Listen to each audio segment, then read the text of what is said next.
कि गुरु जी आप महामंडलेश्वर बनाते हैं, किसको बनाते हैं? और समाज में ऐसा भी दुष्प्रचार हो रहा है, हम महामंडलेश्वर किसे बनाते हैं? जो हमें पैसा देगा। ऐसा नहीं है। हम महामंडलेश्वर उसी को बनाते हैं जैसे हमारे दीदी के सामने बैठी हुई है, जो समाज में काम करता है, जो समाज में कार्य करता है, उसी को हम महामंडलेश्वर बनाते हैं, उसी को हम जगत गुरु बनाते हैं।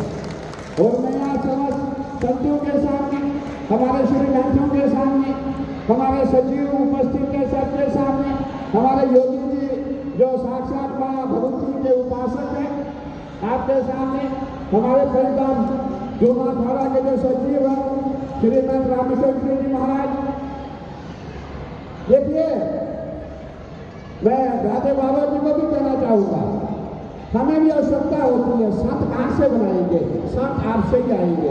हम घर से संत नहीं बनाते, हमारे घरों में संत नहीं होते, आप भी लोग आकर के संत बनते हैं। आप भी हमारे हैं, हम आपके हैं। मैं आज कहना चाहूंगा, मेरे मन की भी बड़ी तीव्र इच्छा हो रही है, हमें जो हमारी गुरु बहन हमारी बीच में बैठी है, जो हमारी दीदी बीच में बैठी है, मेरा ये मानना था दीदी को भी संन्यास लेकर के इनको महामंडलेश्वर बनाया जाए। हमें ऐसे लोगों की आवश्यकता है जो समाज में काम करे। इसीलिए कहा गया है, संत बड़े परमार्थी शीतल जिनके अंग तपत भुजाई और की दे अपना। संत कौन है? जो परमार्थ का कार्य करते हैं। संत वो नहीं है जो बीवी बच्चे पालते हैं। और हमने देखा है आजकल समाज में हर कोई भगवा पेट करके बीवी बच्चे पाल रहे हैं, बोले हम संत हो गए हैं। वो संत नहीं है। संत का परिचय आपको हमारी दीदी ने दिया है, जो समाज की सेवा कर रही है।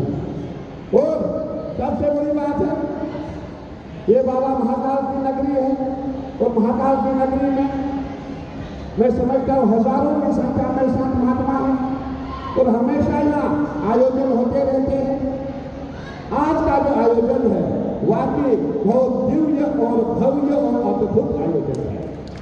मैं इसके लिए जितनी प्रशंसा करूं उतनी कम है। और मैं ये भी कहना चाहूंगा कि जो आज आप आयोजन देख रहे हैं, कहीं से प्रेरणा मिलती है। आपने देखा होगा, अभी करीबन 4 महीने पहले हमारे माननीय मुख्यमंत्री डॉक्टर मोहन यादव जी ने, जब उनके बेटे की शादी थी, और आपने देखा होगा जब भी बड़े बड़े लोगों की शादियां होती है वो 5 स्टार में होती है, वहाँ पे अंबानी होते हैं, अडानी होते हैं, बड़े बड़े लोग होते हैं। लेकिन हमारे माननीय मुख्यमंत्री जी ने अपना परिचय दिया कि मैं वो डॉक्टर मोहन यादव हूँ, जहाँ पे कोई बड़े बड़े लोग होंगे, जहाँ देश के सबसे गरीब लोग होंगे। और उन्होंने 21 कन्याओं का विवाह अपने बेटे के साथ किया। हमें भी बुलाया गया था, मैं भी मंच पे आया हुआ था। हम सभी महात्मा मंच में पहुंचे, मेरे साथ मेरे भाजपा खड़ा परिषद के महामंत्री श्रीमंत हरिकृष्ण जी महाराज थे, बाबा रामदेव थे, बागेश्वर धाम वाले बाबा उपस्थित थे। जब वहां पहुंचे हमने देखा जितनी भी कुर्सियां लगी है सब एक जैसी लगी है। वहां ऐसा नहीं है कि मुख्यमंत्री का बेटा है इसकी चीज अलग हो। और इसके लिए भी कहना चाहता जो हमारे यहाँ के माननीय मुख्यमंत्री हैं, जो हमारे मध्य प्रदेश के मुख्यमंत्री डॉक्टर मोहन यादव जी, जब हम देखते हैं कि हमारे मुख्यमंत्री ऐसा कार्य कर रहे हैं, जो देश समाज में वो ऐसा काम कर रहे हैं, तो संतों को उससे दुगना कार्य करना पड़ता है, क्योंकि हमने परमार्थ के लिए संन्यास लिया है, हमने परमार्थ के लिए जीना है, हमें अपने लिए नहीं जीना है। हमारी दीदी जो हमारे समक्ष बैठी हुई है, हमारे समाज में एक साथी थी, वो भगवान के बहुत भक्त थे, वो दिन रात आराधना करते रहते थे। जब हम आराधना करते हैं, हम भक्ति करते हैं, भजन करते हैं, तो जो ऊपर हमारे देवता इंद्र बैठे हैं उनका आसन हिलने लगता है। कुछ समय बीत गया, इंद्र का आसन हिलने लग गया। इंद्र ने कहा ये साध्वी बैठी हुई है, वो जाने कहीं मेरा आसन मांग ले, इसको जाकर के पूछो क्या चाहिए। सभी देवता वहां पहुंचे, बोले देवी जी आपको क्या चाहिए, जब आप चाहती हो वो आपको मिलेगा, आप और मांगो।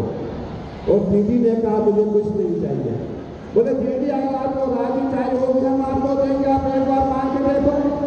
हमें इंद्र का आदेश हुआ है, दीदी ने कहा नहीं मुझे कुछ नहीं चाहिए। दीदी अपने भजन में लगी रही। उसके पश्चात देवता आते हैं, बोलते दीदी आप एक काम करो, आपकी छाया जिसमें भी पड़े वो स्वस्थ हो जाएगा।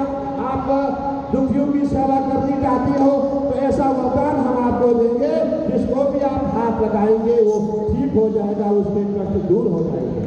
दीदी ने कहा नहीं, ये काम मेरा नहीं, ये काम परम पिता परमेश्वर का है, ये काम भगवान का है, वो स्वयं सबको ठीक करेंगे, मैं इनके लिए प्रार्थना करती हूँ।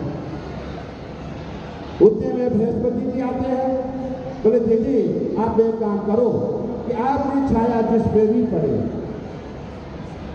उसके जितने भी कष्ट है, जितने भी दुख है, वो दुखों से मुक्त हो जाएगा, रोग मुक्त हो जाएगा। दीदी कहती है ठीक है अगर आपकी इच्छा है, परंतु उसके साथ साथ ये भी और देना पड़ेगा, मुझे अपनी छाया ना दिखे, मुझे अपनी छाया ना दिखे। क्यों नहीं छाया दिखे? अगर मुझे अपनी छाया दिखी, मुझे छाया में पता लग गया फलाना व्यक्ति मेरी छाया से ठीक हुआ है, मेरे मन में अहंकार पैदा हो जाएगा। इसीलिए मुझे अपनी छाया नहीं दिखनी चाहिए।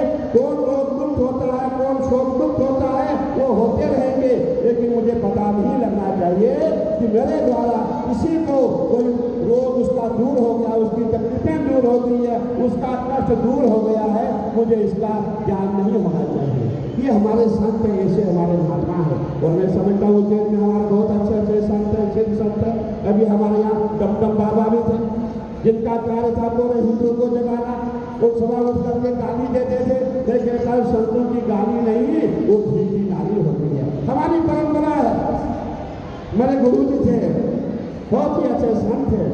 जब मैं नया महात्मा बना तो मुझे वहाँ मारना शुरू किया। पूरे कमरे के चारों कोनों में वो मारते मारते लेकर के चलते थे। मैंने कहा गुरु जी ये कौन सी शिक्षा है, ये मारना कौन सी शिक्षा है? गुरु जी ने मुझे कहा बेटा ये शिक्षा वही है कि तूने आज तक मेरा हाथ नहीं पकड़ा, तूने आज तक मेरा विरोध नहीं किया, इसीलिए तू मेरा उत्तराधिकारी है। आज के बाद तू ही मीटिंग अखाड़े का सर्वे करवा हो। हमारी परीक्षाएं बड़ी भिन्न होती है, हमारी जो शिक्षा बड़ी भिन्न होती है। और मैं यही कहना चाहूँगा, हमारे समाज में कई ऐसे कारनामे भी आए हुए हैं, हमें उन कारनामियों से भी बचना होगा। आपने देखा होगा अभी 2 दिन